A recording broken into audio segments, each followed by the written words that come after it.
อ้าวพี่น้องเลยทักทายสบายดีเนาะพี่น้องเนาะฮะมื้อนี้ก็ถือว่า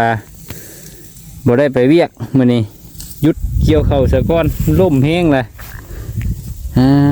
ต่อหยองหมดเลยพี่น้องเอ้ยลมคักลมแน่เนาะลมดีปีนี้เกี่ยวน้ำบ่ทันพี่น้องเอ้ยเนาะปีที่เก่ายังว่า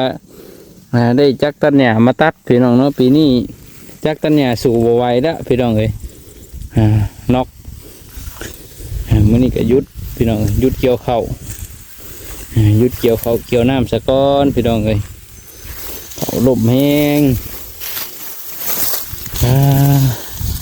ก็ยังไม่ได้ก้อยกับนี่แดนเนาะโอ้ยสบายดีกับนางเอก2 คนพี่น้องเลยมื้อนี้ฮ้อนคักฮ้อนแน่น่าจะฮ้อนแดดบ่จ๊ะ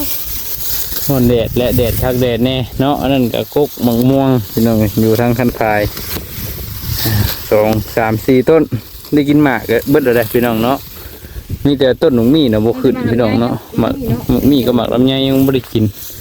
บ่ขึ้นเลยพี่น้องคันมีเงินนี่ซื้อแต่ต้นมะม่วงมาปลูกดีกว่ามันบ่งามเลยแม่นมื้อนี้ก็บ่ได้ไปเวียกน้ำโมหยุดเกี่ยวข้าวก่อนเด้อพี่น้องเด้อแดดเลยเอาล่ำลาก่อนพี่น้องสบายดีเด้อ